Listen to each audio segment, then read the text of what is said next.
چلو اور گھر بار میں سب خیریت ہے؟ میں بالکل اللہ کا شکر ہے، الحمدللہ ٹھیک ہوں۔ اصل میں وہ ہمارے ساتھ تو ایک تو یہ تھا کہ ہم یہ ایڈمٹ تھے، دوسرے یہ ایجنسیوں پہ یہ وہ اتنے چکر، جناب ان سے بھی بھاگو اور علاج بھی کراؤ، یہ طرح طرح کے مسائل ہمارے ساتھ تھے۔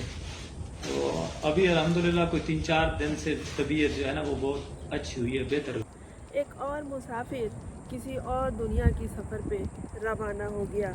کل اس کی آنکھ نے کیا زندہ گفتگو کی تھی، کل اس کی آنکھ نے کیا زندہ گفتگو کی تھی، گمان تک نہ تھا کہ وہ بچھڑنے والا ہے اور جانے والا چلا گیا، سب کو ششدر کر گیا۔ ہم سمجھتے رہے کہ وہ صرف فائر کھولتے ہیں، وہ صرف گولی مارتے ہیں، جی نہیں، وہ قبر میں اتار کے دم لیتے ہیں ان لوگوں کو جو گولی کھا کے سینے پہ مسکراتے ہیں۔ اور پھر یہی ہوا ملک ادریس کے ساتھ۔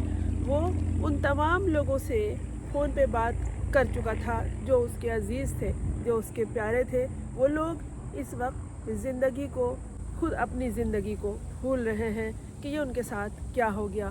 کل ان کے اس پیارے نے ان سے گفتگو کی تھی، زندگی سے بھرپور اس کی آواز تھی، اور آواز میں وہ کشش تھی، وہ خوبصورتی تھی جو زندگی میں ہوتی ہے۔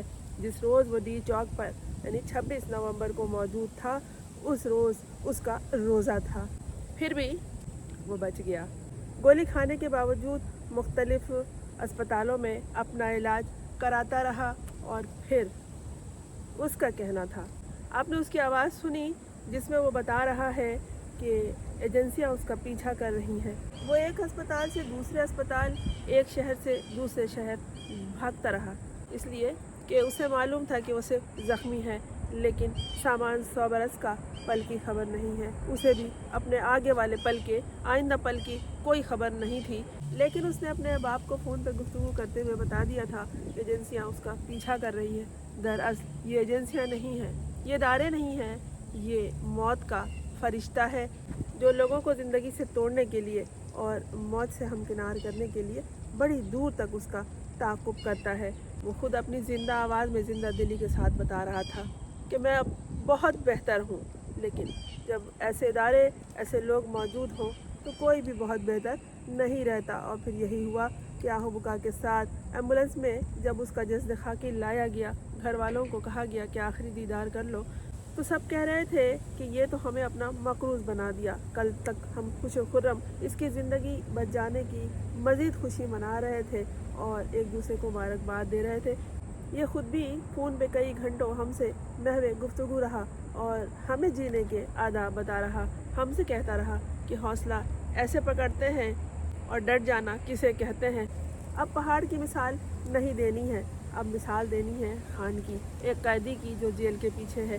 سوچو ذرا لوگوں کہ وہ کیوں ہے سلاخوں کے پیچھے، اسے تو خود کچھ نہیں چاہیے، مفاہمت کرنے والا وہ ہے نہیں، مذاکرات اسے کیا کرنے ہیں، اس کے وہی 2-3 نکات ہیں کہ اس کے قیدیوں کو رہا کرو، اب شہداء کا خون جو آئے گا نہیں جانے دینا چاہتا۔ وہ کہہ رہا ہے کہ آخری سانس تک جب تک وہ زندہ رہے گا ان شہداء کو نہیں بھول سکتا، اور ان کا حساب بھی وہ مانگ رہا ہے۔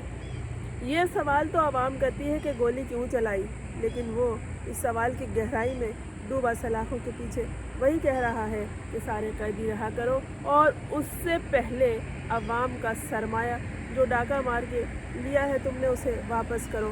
واپس کرنا ہوتا تو یہ لوگ اسے سلاخوں کے پیچھے ڈالتے ہی کیوں، لیکن وہ بھول گئے تھے کہ وہ عمران خان، صرف عمران خان جو میدان میں بھی ہمیشہ فاتح رہا ہے، اور اس میدان میں بھی جہاں وہ عوام کے لیے جنگ لڑ رہا ہے فاتح رہے گا۔ کئی لوگ اپنے سینے پہ، ایسے لوگ بیچارے معصوم و مجبور محنت کش لوگ اپنی جان سے گئے ہیں۔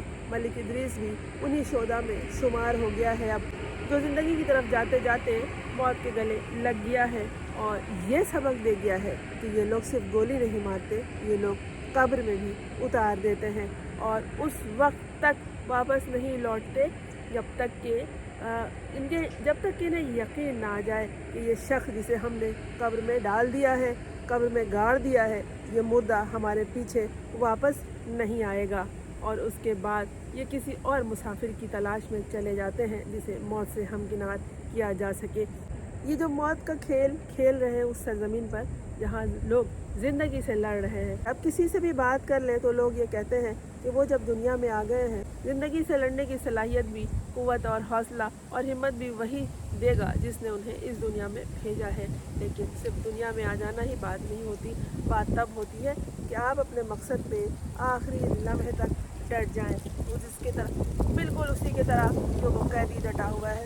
کہنے کو وہ ایک قیدی ہے لیکن وہ ایک عزم، ہمت، حوصلے کی مثال ہے، ایسی مثال جو رہتی دنیا تک پاکستان کے حوالے سے دی جاتی رہے گی، لیکن صرف پاکستان میں نہیں، دنیا کے ان تمام ممالک میں، ان تمام خطے میں، ان تمام سرزمین میں جہاں پر لوگ ظلم جبر کا شکار ہوں گے اور جہاں پر چھینے ہوئے حقوق کو حاصل کرنے کے لیے لوگ جد و جہد کریں گے۔ ملک ادریس ایک نئی مثال۔ بڑا دکھ ہوتا ہے کہ ایک شخص زندگی کی طرف جاتے جاتے تر و تازہ چہرہ، کہیں سے بھی وہ مجبور، مقہور اور مغموم نہیں لگ رہا تھا، حالانکہ وہ زخمی تھا اور کہہ رہا تھا خود، کئی بار کہا اس نے کہ میں پہلے سے بہت بہتر ہوں۔ لیکن کون جانے کہ دنیا کی ترقی کے ساتھ ساتھ ملک الموت نے بھی ترقی کر لی ہے اور اب وہ لوگوں کا پیچھا آخر وقت تک نہیں چھوڑتا۔ جو بھی مخلوق ہو ملک الموت، لیکن پاکستان میں اس وقت ملک الموت کی ہی حکمرانی ہے۔ کیا خیال ہے آپ کا؟ میں ہوں فرزانہ روحی اسلم۔ آپ نے اس چینل کو اگر سبسکرائب نہیں کیا ہے تو ضرور کیجیے تاکہ میرا اور آپ کا ساتھ جاری رہے۔ دعائے خیر کیجیے ان لوگوں کے لیے جن کی جد و جہد آپ کی زندگی کو تابناک بنا دے گی۔